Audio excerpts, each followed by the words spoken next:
Perkenalkan, nama saya Weni Lestari, Prodi Administrasi Publik. Perkenalkan, nama saya Iskia Dimas Ginting, saya Prodi Administrasi Publik. Perkenalkan, nama saya Mailan Cynthia Nenggolan, NPM 1985-2199, Prodi Administrasi Publik. Saya Dinda Puspitasari, Prodi Administrasi Publik. Saya Maria Stefana, NPM 1985-2181 dari Prodi Administrasi Publik.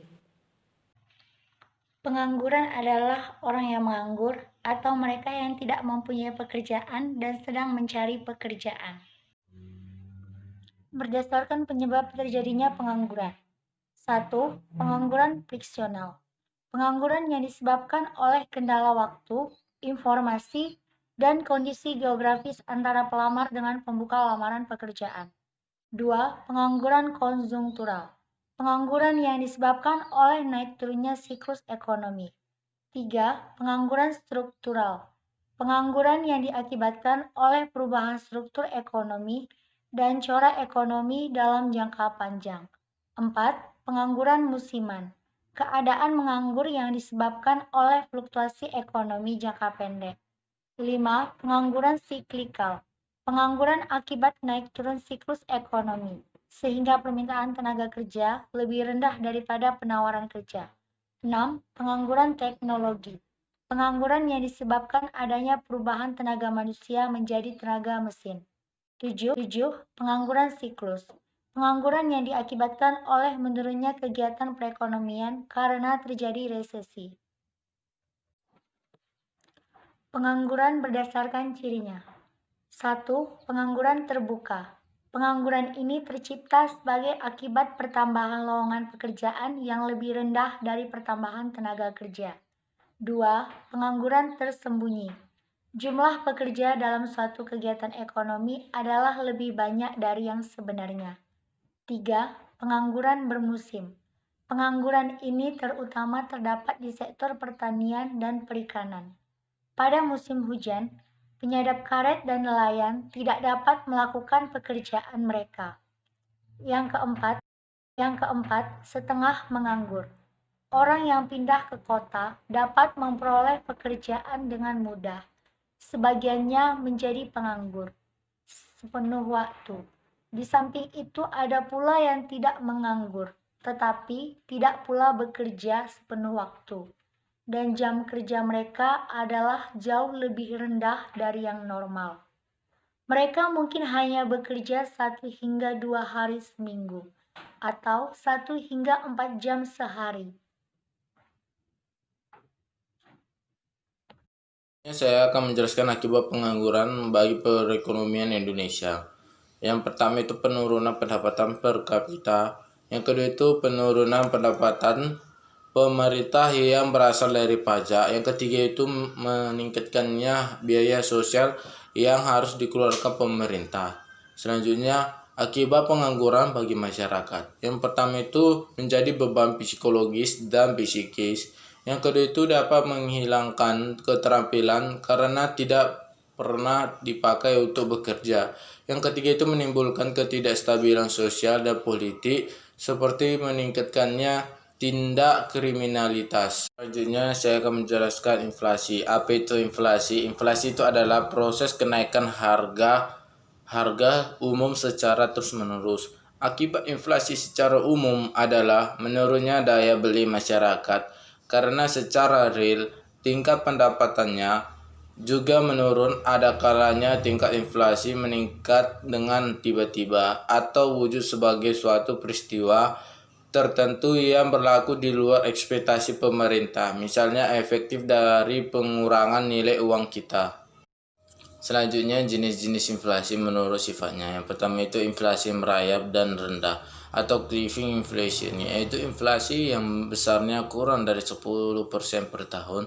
Yang kedua itu inflasi menengah glowing inflation, besarnya antara 10-30% per tahun. Angka inflasi pada kondisi biasanya disebut inflasi 2 digit, misalnya 15%, 20%, 30%. Yang ketiga itu inflasi berat atau high inflation, yaitu inflasi yang besarnya antara 30-100% per tahun.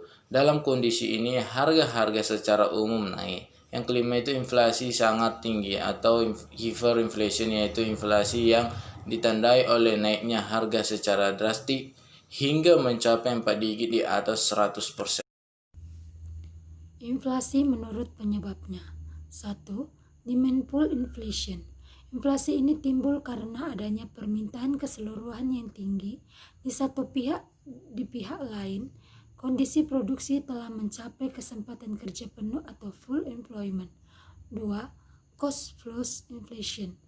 Inflasi ini disebabkan turunnya produksi karena naiknya biaya produksi yang dapat terjadi karena tidak efisiensi perusahaan, nilai kurs mata uang yang jatuh, kenaikan harga bahan baku industri, adanya ketuntutan kenaikan upah dari serikat buruh yang kuat, dan sebagainya.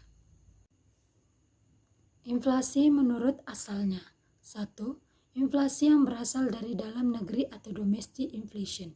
Inflasi domestik cenderung timbul karena terjadinya defisit dalam belanja dan pembiayaan negara yang dapat dilihat dari anggaran belanja negara. 2. Inflasi yang berasal dari luar negeri atau imported inflation. Inflasi ini disebabkan karena negara-negara yang menjadi mitra dagang negara mengalami inflasi yang tinggi. Metode pengukuran inflasi. 1. Consumer Price Index atau CPI. Indeks yang digunakan untuk mengukur biaya atau pengeluaran rumah tangga dalam membeli sejumlah barang bagi keperluan kebutuhan hidup. 2. Production Price, yaitu indeks yang dikenal dengan Wholesale Price Index yang lebih menitik beratkan pada perdagangan besar seperti harga barang mentah atau raw material, bahan baku atau barang setengah jadi. Indeks PPI ini sejalan dengan indeks CPI. 3. GNP Deflator. GNP Deflator ini merupakan jenis indeks yang berbeda dengan indeks CPI dan PPI, di mana indeks ini mencakup jumlah barang dan jasa yang termasuk dalam hitungan GNP, sehingga jumlahnya lebih banyak dibandingkan dengan kedua indeks di atas. Baiklah, di sini saya akan menjelaskan apa itu definisi inflasi merayap dan hiperinflasi. Inflasi merayap adalah proses kenaikan harga-harga yang lambat jalannya. Yang digolongkan kepada inflasi ini adalah kenaikan harga-harga yang tingkatnya tidak melebihi 2 atau 3% setahun. Sedangkan hiperinflasi adalah proses kenaikan harga-harga yang sangat cepat yang menyebabkan tingkat harga menjadi 2 atau beberapa kali lipat dalam masa yang singkat. Dampak negatif dari inflasi yaitu antara lain, yang pertama, bila harga secara umum naik terus-menerus, maka masyarakat akan panik sehingga perekonomian tidak berjalan normal. Yang kedua, sebagai akibat dari kepanikan tersebut, maka masyarakat cenderung untuk menarik tabungan guna membeli dan menumpuk barang sehingga banyak bank dirus. Akibatnya, bank kekurangan dana berdampak pada rendahnya dana investasi yang tersedia. Yang ketiga, produsen cenderung memanfaatkan kesempatan kenaikan harga untuk memperbesar keuntungan dengan cara mempermainkan harga di pasaran. Yang keempat, distribusi barang relatif tidak adil karena adanya penumpukan dan konsentrasi produk. Yang kelima, bila inflasi berkepanjangan, produsen banyak yang bangkrut karena produknya relatif akan semakin mahal sehingga tidak ada yang mampu membeli. Dan yang keenam, jurang antara kemiskinan dan kekayaan masyarakat semakin nyata yang mengarah pada sentimen dan kecemburuan ekonomi yang berakhir pada penjarahan dan perampasan. Selanjutnya, dampak positif dari inflasi. 1. Masyarakat akan semakin selektif dalam mengkonsumsi. Produksi akan diusahakan seefisien mungkin dan konsumtifme dapat ditekan. Yang kedua, inflasi yang berkepanjangan dapat menumbuhkan industri kecil dalam negeri menjadi semakin dipercaya dan tangguh. Yang ketiga, tingkat pengangguran cenderung akan menurun karena masyarakat akan tergerak untuk melakukan kegiatan produksi dengan cara mendirikan atau membuka usaha. Cara mencegah inflasi.